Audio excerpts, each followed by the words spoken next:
The relationship between Iran and Venezuela is not a normal diplomatic relationship. That was the president of the Islamic Republic of Iran, Ibrahim Raisi, speaking in Caracas, Venezuela, on the first leg of his three-nation Latin American tour. It is a strategic relationship in which the two countries have common interests and common visions. We also have common enemies. He and Venezuela's president, Nicolas Maduro, signed more than 24 agreements dealing with such issues as information and communications technology, energy, petrochemicals, maritime transportation, agriculture, medicine, and mining. This was Venezuela's President Maduro. We are on the right side of history, and together we will be invincible. For more on that, we go to Sao Paulo-based journalist Camila Escalante, who is currently on assignment in Toronto, and Stephen Sefton in Esteli, Nicaragua. Stephen, Camila, it's a pleasure to have you with us. Tell us more about that. Well, we're on the third day of a tour, a Latin America tour by the president of the Islamic Republic of Iran, Ibrahim Raisi. And he started off in Venezuela. He then went to Nicaragua, and he'll be headed for Cuba later on. And he's on a 5-day trip, official trip, and he's being received with great honors in all three of these countries, which are three strategic allies, but also very close friends of Iran. And of course, Iran has become increasingly important for these three governments and these three countries generally.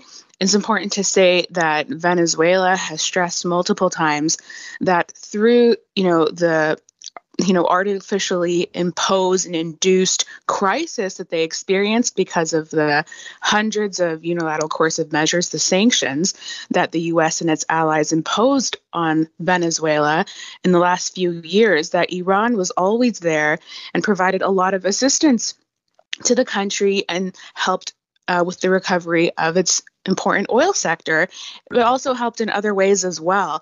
And so we're seeing the president and, of course, the first lady of Iran and a delegation, which includes the foreign minister, among other top government officials, sign numerous MOUs, a lot of agreements, and look towards deepening that strategic relationship with those key countries. And that goes without saying that, Iran is also broadening its relationship with some other countries that are not on this trip this time. But, they're looking to improve ties in science, in technology, even culturally. It was very nice to see that the First Lady was able to meet with Celia Flores, a member of the Parliament of Venezuela, also the First Lady. What they call the first combatant in Venezuela. Their friends. Celia was able to go previously to Tehran on that trip.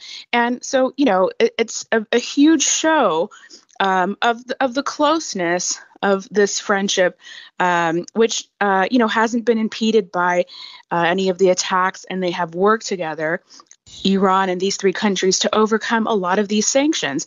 And he said, President Raisi, in these different speaking opportunities, so far in Venezuela and Nicaragua, that the Iranian nation, as well as Venezuela, as well as Nicaragua, have turned U.S. threats and the sanctions into opportunities, and they've been able to overcome the imperialist threats in large part.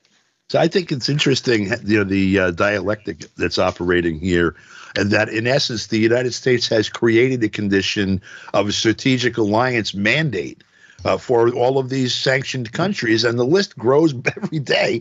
And they're, in essence, painting themselves into a corner, ultimately. This is an inevitable outgrowth of trying to shun people out of the global economy and the global order. Yeah, we've spoken about this a lot in past conversations, Don, and it's important to remember that back in 2007, in Daniel Ortega's, when Daniel Ortega was inaugurated as president of Nicaragua after winning the elections in 2006, at his inauguration, President Ahmadinejad, who was then president of Iran, participated along with President Hugo Chavez, and also a representative from Cuba.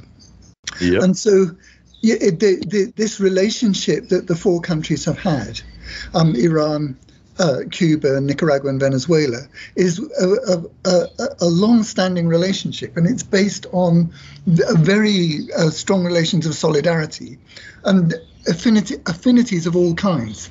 And I think those affinities have deepened, as you say, as a result of, it's brought them closer together as a result of the illegal coercive measures applied not just by the United States but also by the European Union. And in Iran's case, it's had a similar effect to the effect of the sanctions on the more recent sanctions against the Russian Federation, because Iran has actually strengthened its economy. It's strengthened its technological and scientific autonomy. And it's that technological and scientific autonomy is one of the key components of the visit that President Ebrahim Raisi is making at the moment.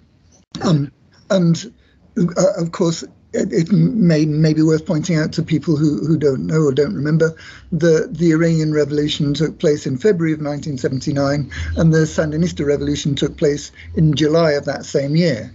So they think of themselves as twin revolutions. And the fundamental thing about Raisi's visit is, I think this is absolutely fundamental for the whole region, is that all four countries are focused on prioritizing the needs and aspirations of the human person in their population.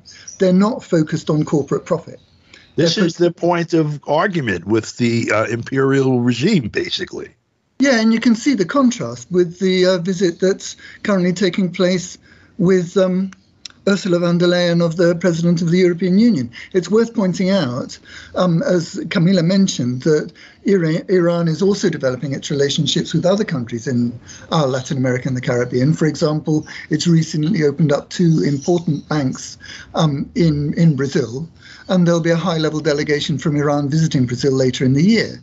And it's worth remembering that Brazil and Argentina, 2 of the countries that Ursula von der Leyen is visiting, along with Chile, Brazil is actually a member of BRICS, Brazil, Russia, India, China, and South Africa, that group.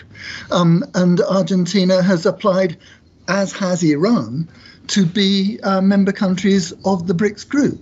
How that's going to pan out in terms of the visit Ursula von der Leyen is currently making to Brazil, Argentina, and Chile remains to be seen. You know what else is cute? We're talking about sanctions.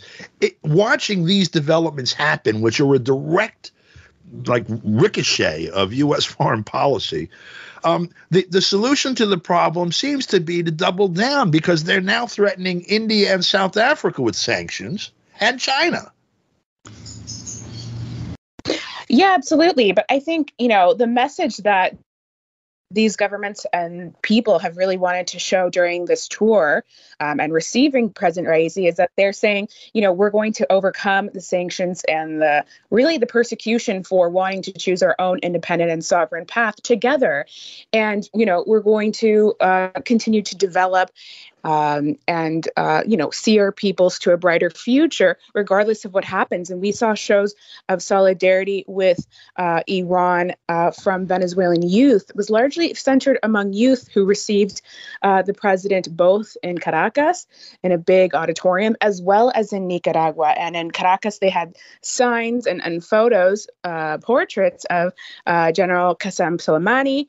And, they said solidarity with Iran. So I think that, their policy, the U.S. policy of sanctioning and getting the other countries such as Canada to ramp up more and more sanctions every month against Iran is simply going to be rejected from here forward. And that's what they're showing. Hopefully on the next trip would be, as Stephen said, Brazil and perhaps Bolivia as well. And just what's interesting to me is in the most recent example of Trump's political Tourette's, he actually admitted what the reason was behind the sanctions that were imposed on Venezuela and the various other things that were done. He said, we could have had the oil. And obviously that drives policy with Iran. Yeah, Don, you're right. And both Daniel Ortega and President Ibrahim Raisi last night, when the ceremony of welcome for President Raisi, both mentioned and they stressed very strongly that from their point of view, the United States is a terrorist country. And the illegal coercive measures applied by the United States and its allies demonstrate that. But it was very moving last night that Danielle actually called for a minute of silence for General Soleimani and condemned the assassination in the strongest possible terms.